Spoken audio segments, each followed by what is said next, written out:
she told you about the two couches in the TV room. Yeah. Well, I used to have fun on that because her father used to sit on the couch directly across from her and I. And I'd whisper to her, "Watch this." And I'd just jump in the seat and it would squeak. Up comes his head and wide awake. Hey, it's a story with Grandpa. It's a story with Grandpa. It's a story with Grandpa. Grandpa. Hey, it's a story with Well, welcome back to Stories with Grandpa, part 2. We're going to pick up where we left off and see where things go, and hopefully we meet Vavo today. Say hello, Grandpa. Oh, hello, Grandpa. I know you wanted to say something about the living arrangements. Yeah, at I your wanted place. to just go back. I was remiss in stating that Raymond actually lived at home with us, and that's why he was in my bedroom with his feet on either side of my head that time. But he worked in town at a liquor store and he was able to help with the finances for our family, so we weren't all that bad off anymore after that. One thing that I want to mention was I did help him. Now I'm a little older. I did help him build a snipe class racing sailboat. We did this right in our front yard. Everything had to be exactly to scale, and he named the boat My Effort. It was a beautiful boat. Used to sail the boat off of Spanish Point Boat Club on the weekends, and I actually crewed for Billy Adcock a few times. Billy was older brother to Roddy, one of my ushers at our wedding. Another thing, I guess I was younger at this time though, as I remember, we had a hurricane come through, 150-mile-an-hour winds, and Raymond and Bob, Audie's husband, went out to the hill and chopped down cedar trees, brought them back into the house to prop against the windows so that they wouldn't blow in. It was mainly in the dining room where the windows were actually starting to come in. So when is this happening? Like I was probably 9, 10 at the time. oh wow. So that's a massive storm then. Oh, it has Yeah. a biggie. And from that storm, that came in overnight, direct hit on the island. The eye passed over. The next morning, we still had winds for about 125 miles an hour. And I remember going out in that and with my buddies, Mark, Eric, Eric and Richard and Arthur and Billy Perry. And we got to the cliff that overhangs Deep Bay. And we were taking turns leaning out against the wind over the cliff. And So like leaning off the cliff. if the wind had stopped, we'd have gone straight down 100 feet to the rocks below.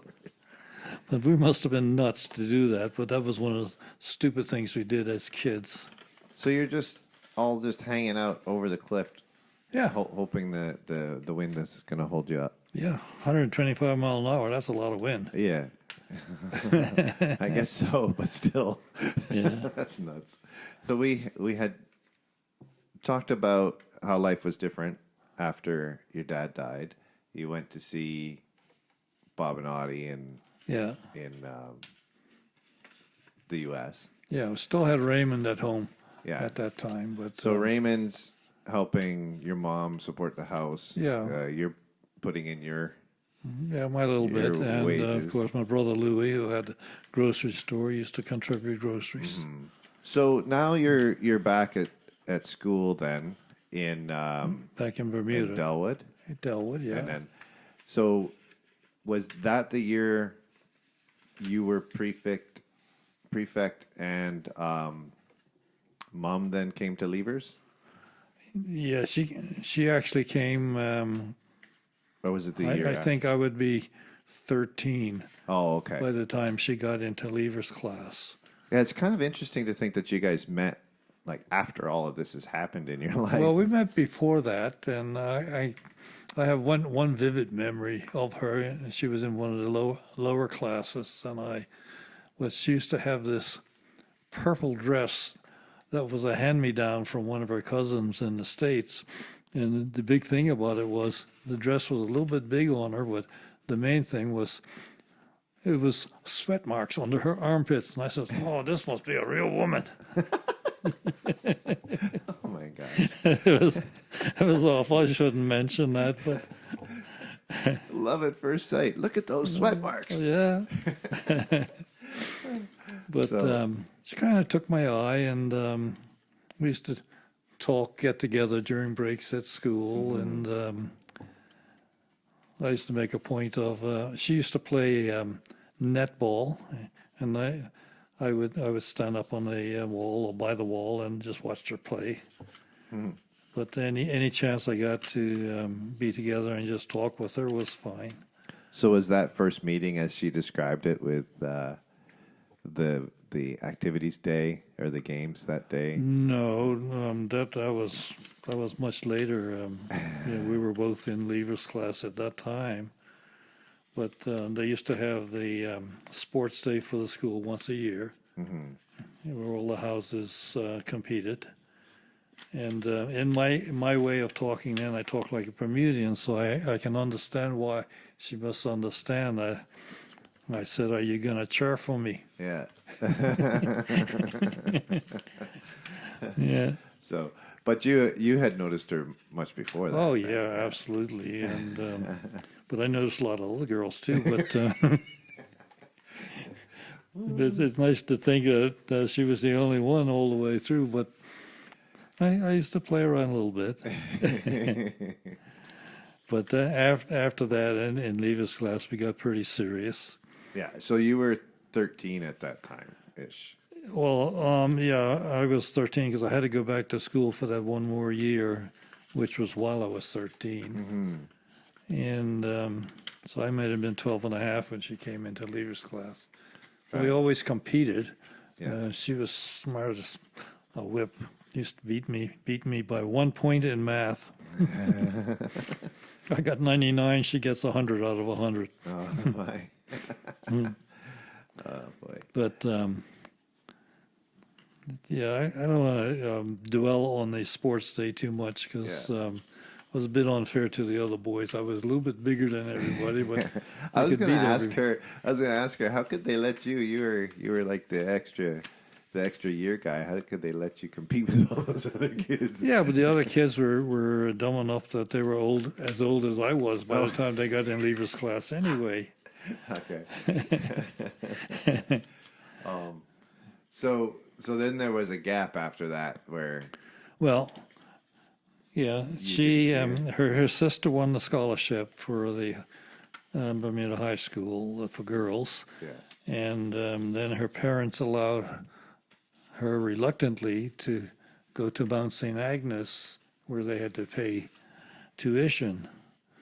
But she left Delwood at that time to go to Mount St. Agnes, which was actually directly across the street, but it was the convent at that time, which was up high. They had a high wall around the top of it. And she used to, on her breaks, like at lunch hour, she'd stand up by the high wall, and I'd be down by the wall by the girls' field in Delwood, and we could at least look at each other. But after a while, after she was in high school for a while, they used to put on plays, and I remember it was Sister Mary Caroline used to let me come into the school, even though I didn't go to that school. Used to allow me to come into the school and help with the plays. I used to draw the curtains for them and stuff like that in the background. So it was nice of her, and so I got to see Mom, at that time, we still didn't have permission to be together or to meet. And she used to go to the church and clean the altar and put out flowers once a week. I went there. I knew she was going there, so I'd meet her there in the church. Mm-hmm. We still didn't have permission to be together, but I'd just watch her do her thing up on the altar. And we got caught. Fatso was a woman that lived pretty close by. She blabbed to her parents, and That's so what you called her. Mom got in trouble for that. So in that meantime, so then before Mom then comes to the bank and you guys start, is that kind of that's when you guys started chatting more seriously again? Well, yeah, I started to work at a bank. I was just about almost 14 when I actually started there, and I stayed at the bank for 4 years. But during that time, Mom's still in high school. She didn't get out of high school until she was 17 plus. Right. And but she got the part-time job with Mr. Wilson, and she used to bring in the deposit. She always made a point of standing in my line so she could come up to me, and I really enjoyed that. And I used to go from there. I always got out of the bank closed at 3, and some of my duties was in the mail room when I first started there. But when I was a paying teller, I could get out a little earlier, and I'd walk up to where she worked, and then join her and walk down the street till we got to the park gate, and then had to drop her off. Or as you heard, probably during hers. Went into the Bermuda Library, which was inside the park gate. And that's where I finally got up the nerve. I gave her first kiss. And that was easier for you guys both to get to because she was just going to the library and Yeah. Well, the library was a big building right by the front gate of the park, and she lived in the park. So my brother Tony was pretty good to us. He used to help us. He would be the one that was actually taking her out somewhere, but he'd take her out the gate and meet me. We'd go somewhere and come back and meet him 10 o'clock, 11 o'clock at night. He'd open the gate and she'd go back in, and I'd say good night and go home. And you guys never got caught in that environment? Well, I'm sure we did. We were seen, but and that's why eventually, after close to her graduation time, her father said, "Well, you've been sneaking around with this boy all this time. You might as well bring him to the house." And being not Portuguese, it was a little different, you know. They always try to get Portuguese people to take their women. Yeah.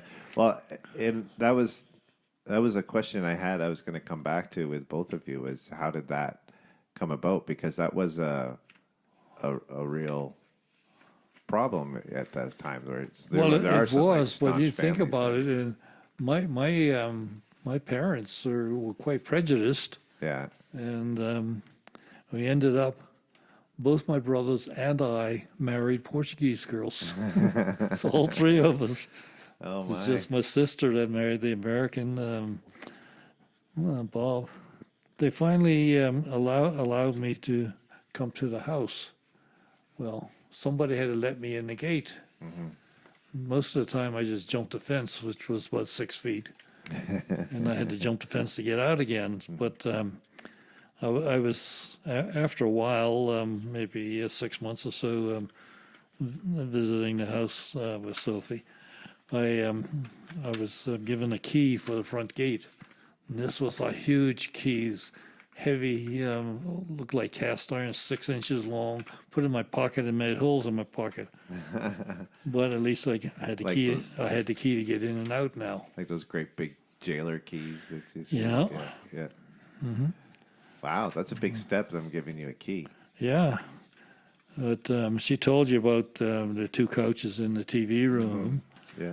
Well, I used to have fun on that because her father used to sit on the couch directly across from her and I. And I'd whisper to her, "Watch this." And I'd just jump in the seat and it would squeak. Up comes his head and wide awake. Yeah. That's funny. So, what do I want to say about that? So what was that dynamic like for you then? Because like her parents probably didn't speak much English yet. Oh, they were okay. Yeah. We get by. Yeah. But her mom was just super nice to me, and she liked it because I liked all the food she cooked. Brother Joe was a little pain in the butt little guy, but they always sent him out to be with us when we were walking around the park or sitting on the park benches. And I used to give Joe sixpence. I said, "Now get lost." And he'd get lost. He'd go across the street and buy candy or something. And I always termed that as the high cost of leaving. Came out of my pocket. Yeah. But it was just to get a moment just to be alone. Yeah. And he would have been at that time what, like 6 or 7 Yeah, when you guys were 5, dating? 6 maybe. Yeah. Now did he come like did you have him all the time when you guys were trying to get out, or was that just a way of No, anytime we were out in the park, he was always available. Oh, okay. But You'd hang around. we went out. I remember once that Sophie got tickets to a ball at the Bermudiana Hotel, and she asked her father for permission to go to that, and he said no. Finally, she begged because Tony was going to be there taking pictures. Said, "What can we do? I'm there with my brother." So he let her go. But he didn't know she was going with me. Mm-hmm. But we had a good time. We danced and came home with Tony after it was all over. When I used to call on her, sometimes I used to work 3 nights a week in a nightclub as the cashier, the bar cashier, and I used to go and be with her early. I'd come out, and once I had my key, I just walk across the street to the it was called the Jungle Room, and I used to work there till after 1 o'clock at night before I could cash up, and I did that for almost a year. I earned some extra money at it, and worked there till 1 o'clock at night, and then back at the bank at 8:30, 9 o'clock in the morning. So that's a pretty rough schedule. So she was still in high school at this time. Still in high right? school Yeah. at the time, yeah. Okay. But she was working while she was in high school, and that's Yeah, why she had to yeah, go to the she's bank. worked part-time And then- after school and on Saturdays, because our work week was half day on Thursday, but we worked all day Saturday. And was that just a bank thing, or was that an island thing? No, island thing. So is that because of it being a tourist place? I don't Was it know. a I tourist think it place was just, at the time? I that guess? was just the way the English did it. Sophie's cousins from the USA, from the Boston area, Rhode Island, came for a visit. And I think it was 3 or 4 of them came for a visit to her mother's house. I had permission at that time to come in and visit. But we took off one day, and we went for a ride. Norman Repose, he was eventually my best man. But I drove his boat. It was a 25-foot Chris Craft. And they let me drive just so I could give them a tour of the islands. And, of course, I knew all the waters. That's around where I used to fish, too. And I didn't realize, so at this particular time, it was low tide. And I I came across a rock, Uh-oh. and I hit the rock with the boat and put an 8-inch hole in the bottom of his 25-foot Chris craft. Of course, the water started coming in, and we got 8 people on that boat. Like all her cousins from... Yeah. Yeah, and Norman and Mom and me and Esther. Oh, my gosh. Yeah, but I decided, well, I can't let the boat sink here because we're out of the islands, which is a mile off the mainland. Mm-hmm. I said, I'm going to try and make it across there and pull the boat up on the beach. So I stuffed the hole with a towel, and the water was still coming in. So between us, we had a small bucket that was used to bail. We used that, cups and bottles to bail the water as we made our way across. It was about a mile across. Oh, my gosh. And So did you just punch it, or did you have to take that slowly because of the water coming in? no, I couldn't go too fast, but Yeah. we got steady, and it was about a mile across. A small beach just off of Mills Creek. I talked about Mills Creek before, where the mullets used to jump. Yeah. Well, across, the other side of that was well,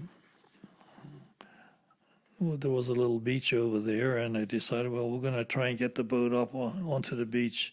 I got 25 feet from shore, and the boat sank.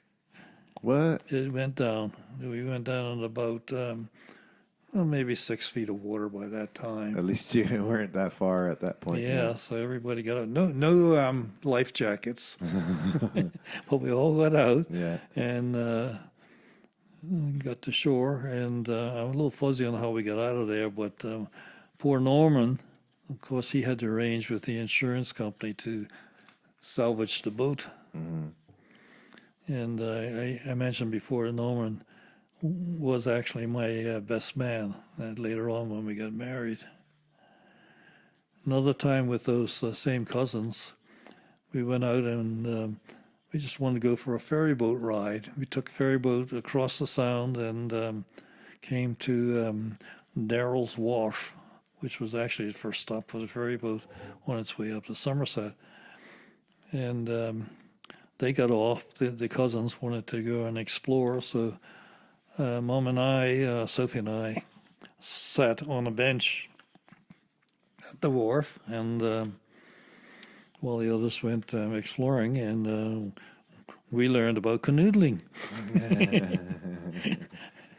And those guys came back too soon. When this is a little bit before I actually had permission to go and visit her, but she used to go to her aunt's house, which was actually the caretaker's cottage for Mrs. Tucker. That property now is the home of the Prime Minister. But it was a big property and went right down to the road on the south shore. It had a wall maybe 2 feet high along the bottom of the property. And I used to ride my bike along there, and we would meet up down there just to talk. And It's so strange because at this point they know about you, but they didn't know I was meeting her down there until somebody blabbed. And when she graduated, I wasn't allowed to walk her home. Tony came and walked us back to the park, but we got into the park, and he went on up to the house, and Sophie and I just stayed on the porch of the library, and that's when I proposed to her. I asked her if she would marry me, and guess what? Before she said yes, she asked, "Will you become Catholic?" oh, That hit me because I was brought up Anglican, and I was still Anglican at that time. But then I said I couldn't see much difference in it, so I said, "Yeah." So that's when she said yes. yeah, because that was a huge huge part of her Well, life. it at that was, time, and- particularly in her still. life, and still is. Yeah. But you had mentioned that too, that without that faith bond, Yeah, it wouldn't have happened. yeah, well, that and the stuff that you went through, I Yeah. think you were able to lean into that faith, right? Yeah. And with each other, like even like as far as losing the baby and everything else that goes Yeah. with that. Well, that was after we got married, of course, but Yeah. yeah, that was tough. Did you like before you proposed? Did you go see her dad or anything, or ask Ask him? permission or anything No. like that? No. Yeah. No, because at that time, she was under so much pressure, we were actually considering eloping, Oh, really? and that would really have messed things up. Yeah. And I'm glad we didn't do anything like that. Because But he was quite happy, once we told him that we were going to get married.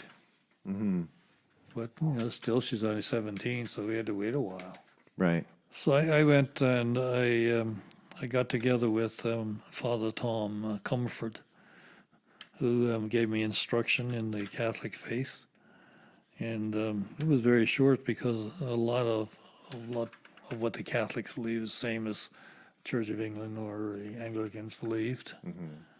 The main difference was confession, and I still am not comfortable with that. Who is?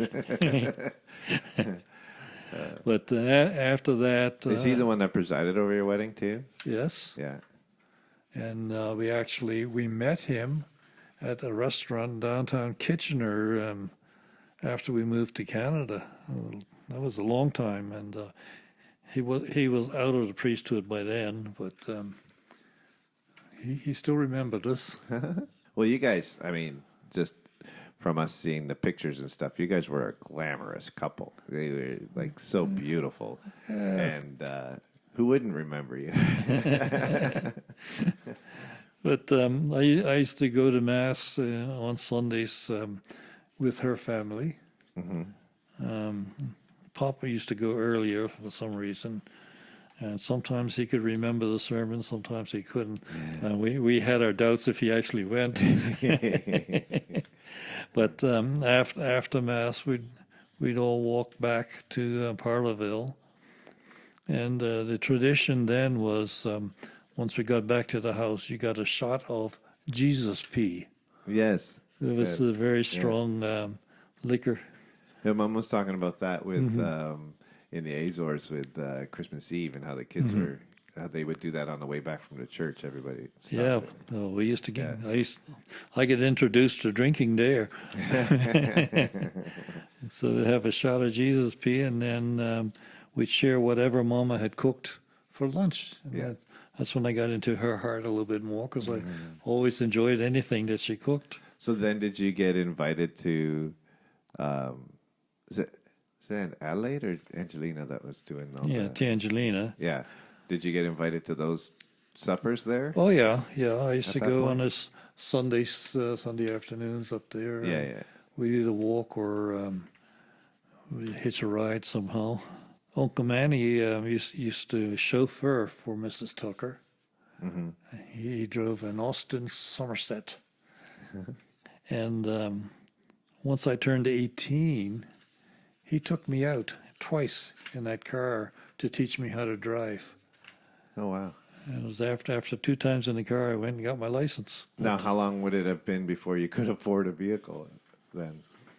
Because most people drove bikes at that time. Right? Yeah. We couldn't afford a vehicle till even after we got married. We couldn't afford it. But one of our neighbors who was stationed at the U.S. Air Force Base had a Morris Minor with the wood trim all on the back, and they were leaving the island, and he sold it to me quite cheap. I don't remember how much, but that was my first car. Yeah. The house we lived in was called Buttery Cottage. That was the name of the house, because they didn't have numbers; they had names on them. So this was after you get. This is your first house after you got married. Yeah, So is that you were renting there yet, or we were renting Yeah. from Surfing Madeiras and his wife. We ended up. he decided he wanted to sell the house, and he was going to sell it to us at a very reasonable price. So we borrowed down payment from mom and dad, mama and papa. Yeah. And they had money, and we bought that house and did our best to pay them off as quick as we could. When did you start working at NCR then? NCR was, well, after I left the bank, I had two jobs.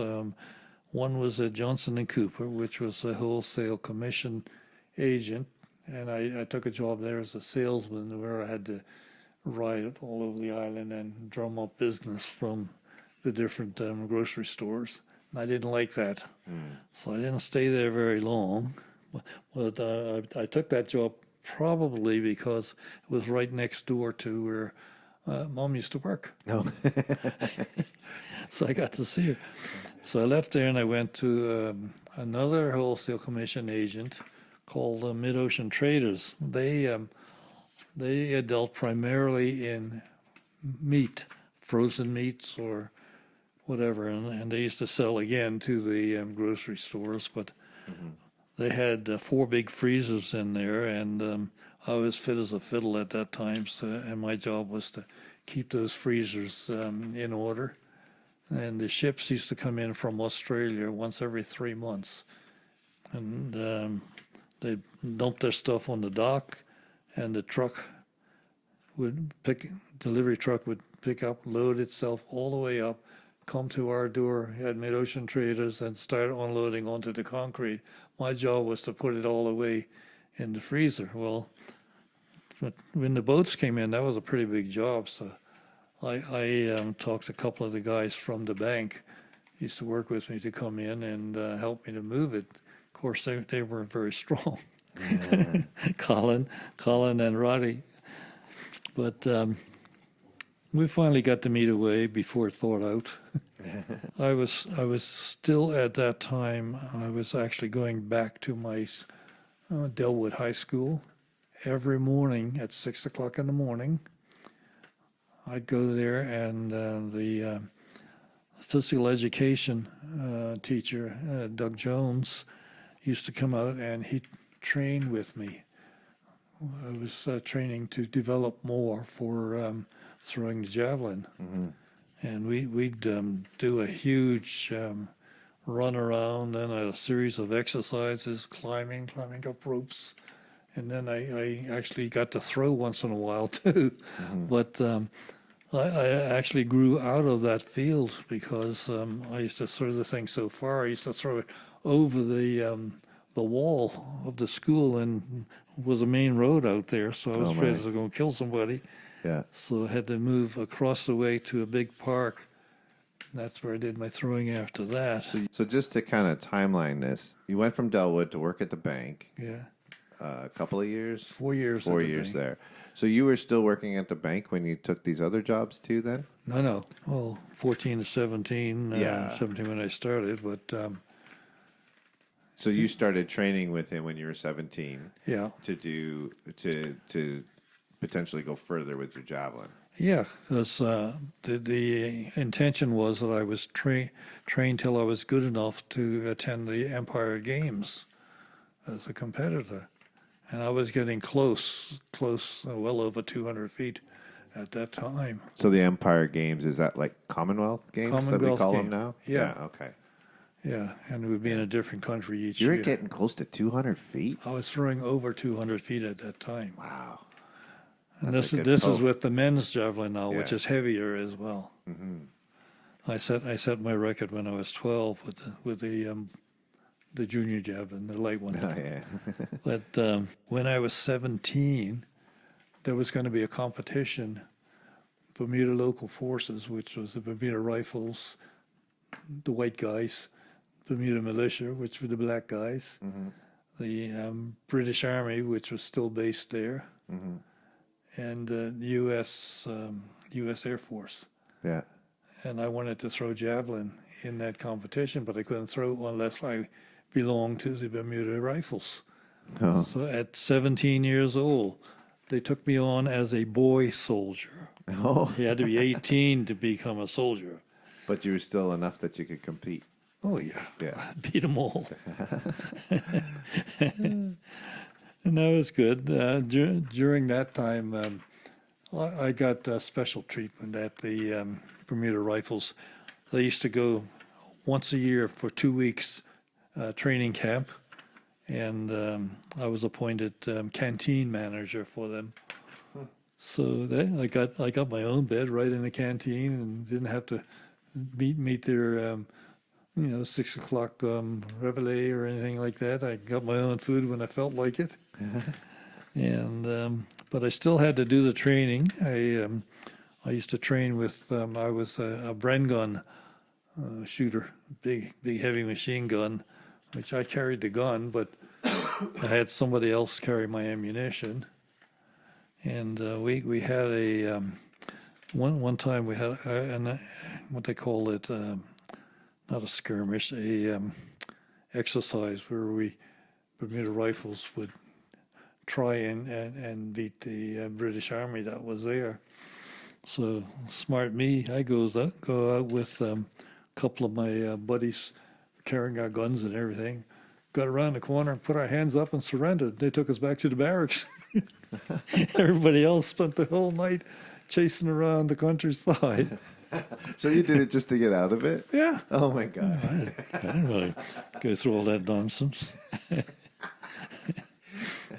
Yeah. The only other thing I remember about that Bren gun was we used to do target practice down shooting on the South Shore, shooting towards Horseshoe Beach, and they had a big hill on the other side of it. Mm-hmm. And they used to put up the flag that so people would know that we were firing live ammunition, but some idiot was walking up the hill over there and decided it didn't mean him.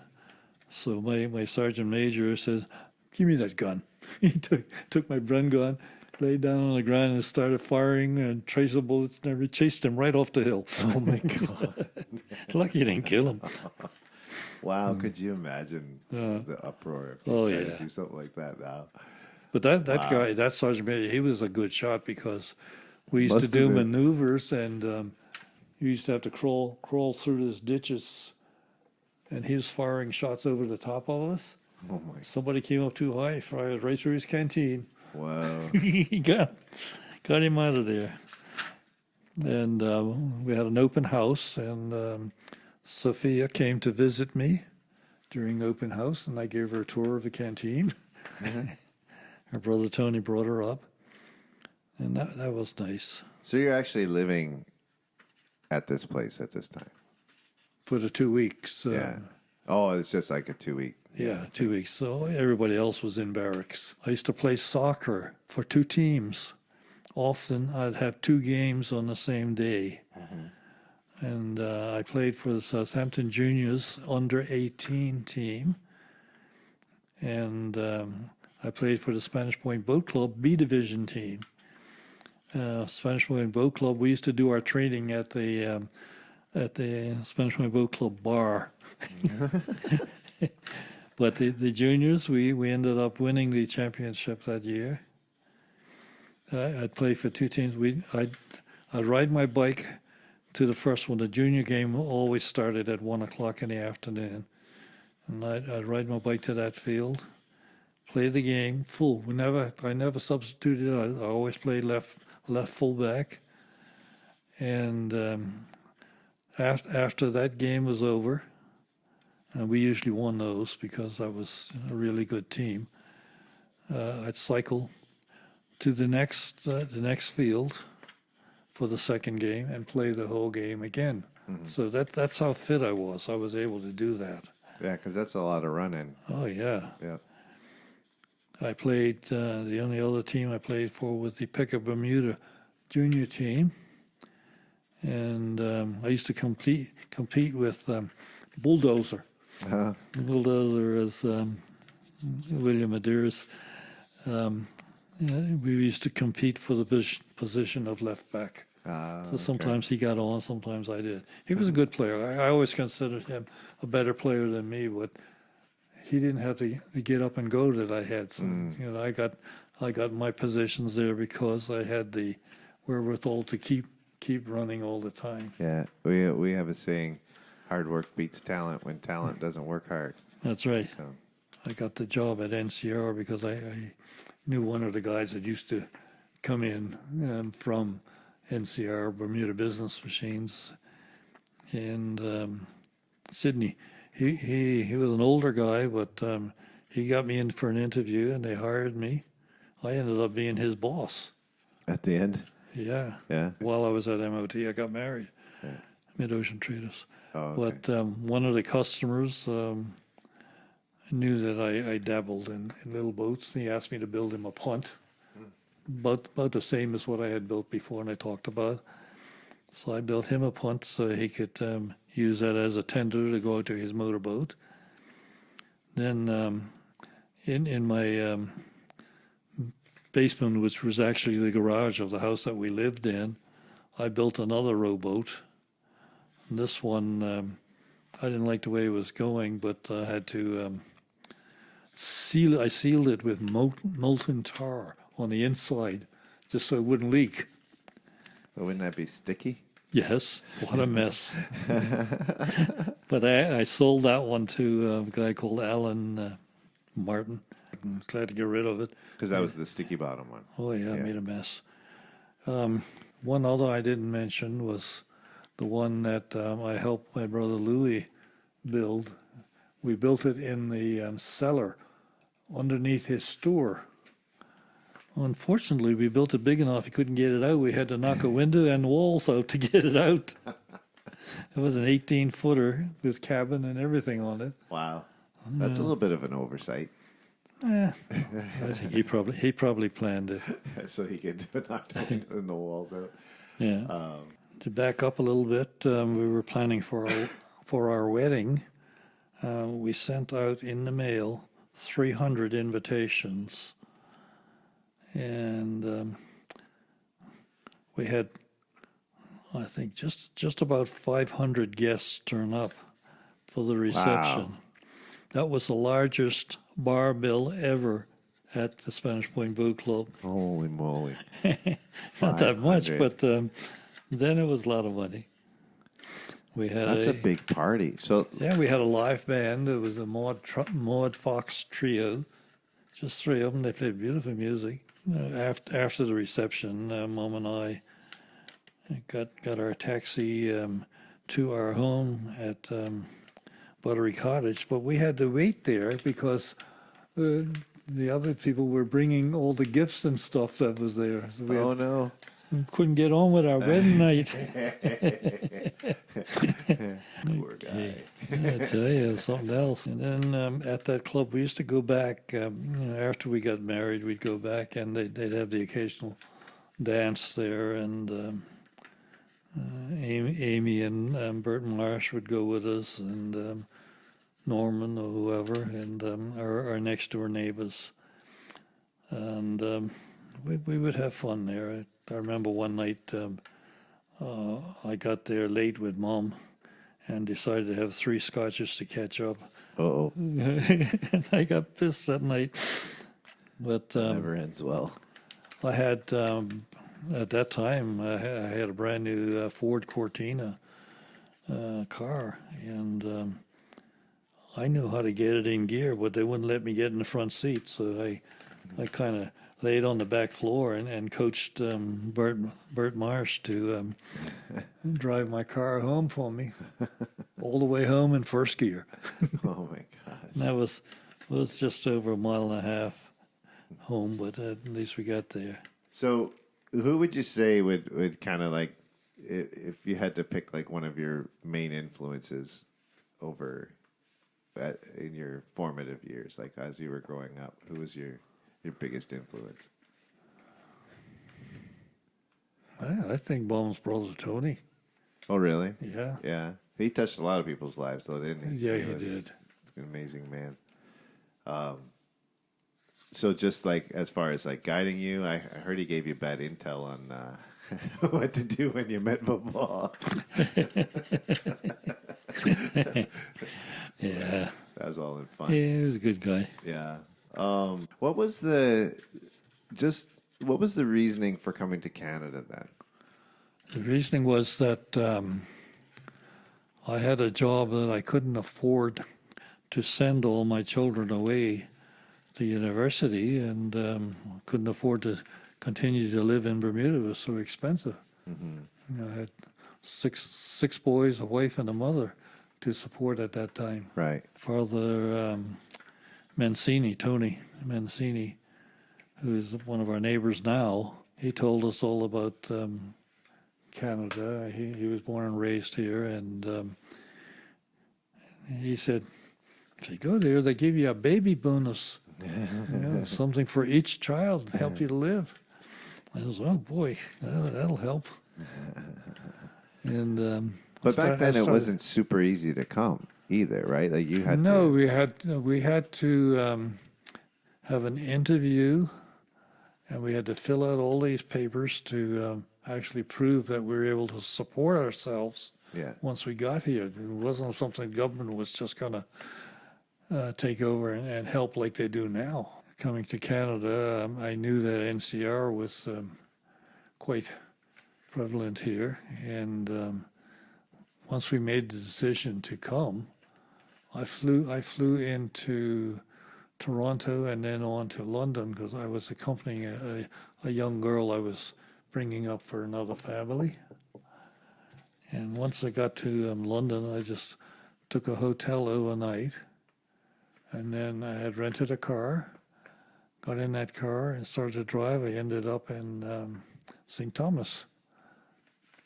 I walked into a place. I got offered a job as a Bertie salesman. I said, this is not good. So I knew there was a NCR office in London.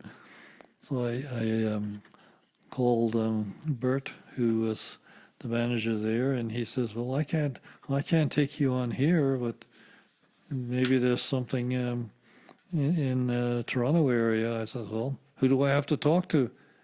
And he says, "Well, I'd talk to the vice president." And I said, "Well, get him on the phone. I want to make an appointment," which he did, and I got an appointment to see him the next morning.